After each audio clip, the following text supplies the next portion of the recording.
Earth sign, Capricorn, Taurus, and Virgo. Kumusta po kayo guys? Okay, so Earth sign, maraming salamat po sa walang sawang pagsubaybay sa ating mga reading. And kung kayo ay bago pa lang sa ating channel, mag-subscribe na po kayo guys. And i-click mo na rin yung ating notification bell para lagi po kayo guys updated sa ating mga bagong upload. So tignan natin, Earth sign, ano ba ang inyong gabay? Earth sign, Capricorn, Taurus, and Virgo. Gabay po, Spirit Guide. Gabay po ni Earth sign.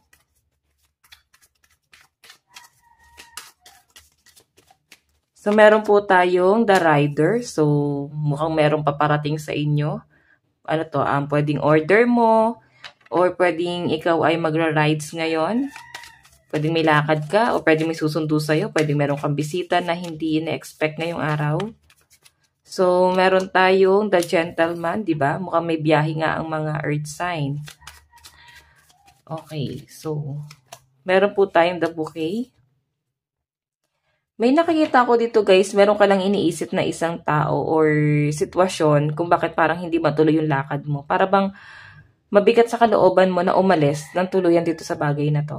Or kung nasang sitwasyon ka guys, nahihirapan kang umalis kasi parang feeling mo meron kang maiiwan. Meron kang makakaligtaan.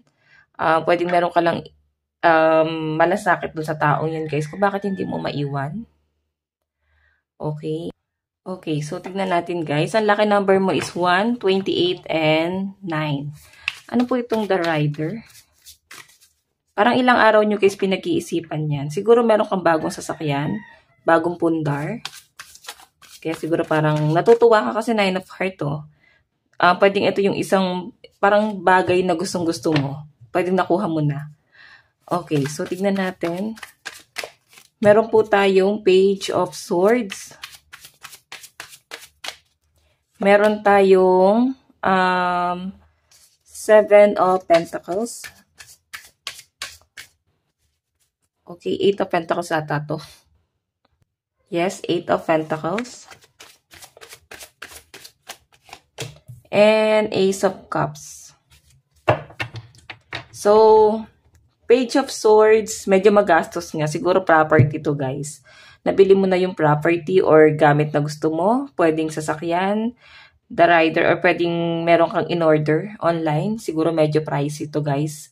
Pinaghirapan mo talaga siya. May nakikita kung meron kayong hinuhulugan monthly. Paghihirapan mo talaga to guys. Kung meron kang hinuhulugang property rito or kung ano man tong hulugan na nakuha mo,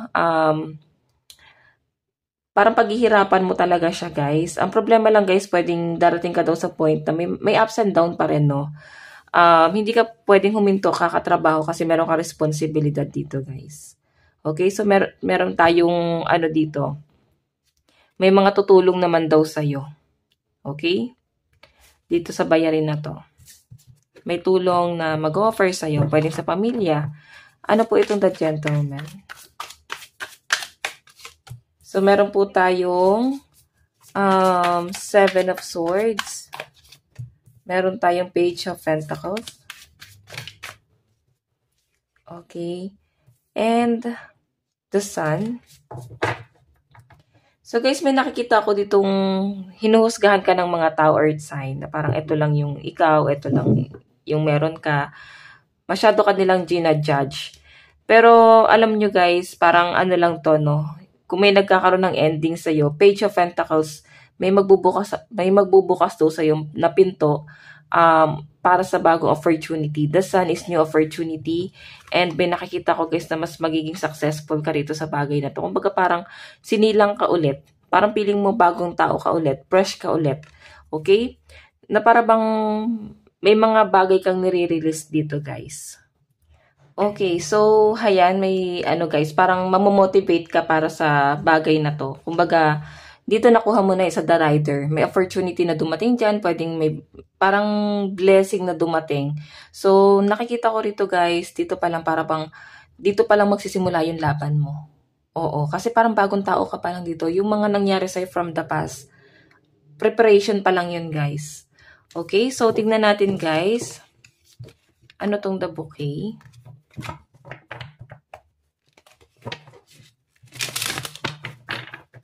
Okay. The Gentleman.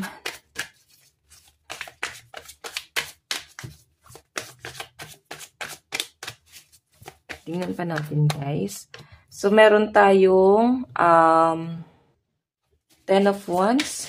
What else, right? So, meron tayong King of Cups. And the Star. Okay, so guys, may nakakita akong possible na nag-hold back ka. Meron kang gustong kalimutan or meron ka ng isang bagay na gusto mo nang bitawan kasi parang wala na yung excitement, pwedeng na-bored ka na, hindi ka na natuwa, or pwedeng, yun nga guys, napoprostrate ka na dun sa bagay na yun. Pero parang pilit kang binabalik kasi may bagay nga na hindi ka maiwan dun sa lugar na yun. Okay? Pwedeng yung friendship, pwedeng yung nabuo yung pagsasamahan. Yun yung hindi mo rin maiwan dito, guys. Okay? So, tignan pa natin. Kung ano man tong hindi mo maiwan, I think mas nag-grow ka dito. Yung communication mo, mas lumawak ka, mas marami kang natutunan dito, guys. Okay? So, ito naman, I think may mga nag-overthink dito. Iwasan nyo, guys, yung pag-overthink. Okay, meron ka kasi tinatago dito, guys. Pwedeng, kung ano man itong tinatago mo, ito is problema mo, no? Kumbaga, hindi ka talaga sanay na parang isinishare mo sa ibang tao yung problema. Ganun yung nakikita ko sa inyo. And, ngayon, hinahanda mo yung sarili mo. Pwedeng private, parang private ka lang sa buhay mo. Hindi mo yan masyadong, hindi mo siya inaano parang hindi mo pinapublic.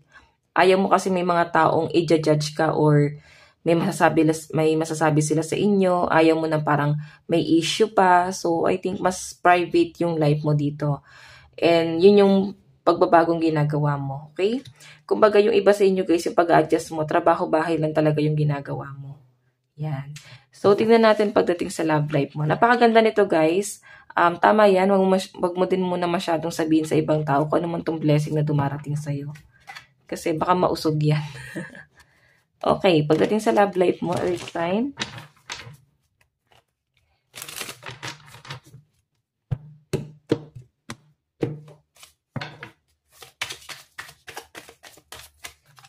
So, meron tayong 3 of Swords. Meron tayong Queen of Swords. May mga na-involve sa third party. And yung iba sa inyo, I think nakastuck pa rin kayo doon.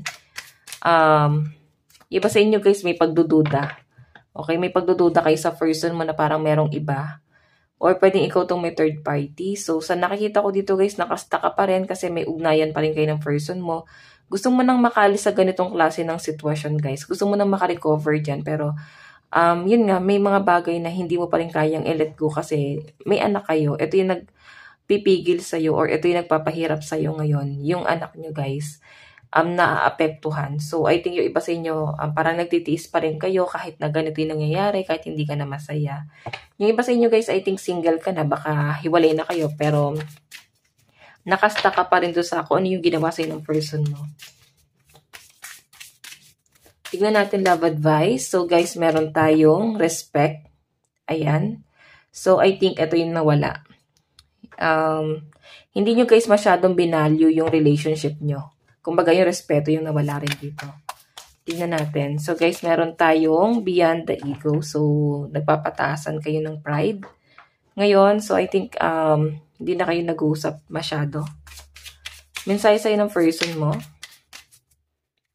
So, meron po tayong I knew exactly what I was doing. Diba? Kakasabi ko lang, medyo nakikipagpataasan sa inyo guys. So, meron tayong, I feel you leaving me behind. So, siguro alis ka. Nararamdaman ng person mo na para bang wala ka ng takot dito sa relationship na to. Okay? Or pwedeng siya yan. Pwedeng nararamdaman ng person mo na parang hindi ka na natatakot na mawala siya. Okay? So, tignan pa natin. Meron tayong, I look for you everywhere. So, I think yung person mo, iniisto ka pa rin yan. Nakatanaw pa rin siya sa'yo. Okay, so Earth sign, ito lang naman ang inyong reading. Hanggang sa muli. God bless and love you all. Thank you.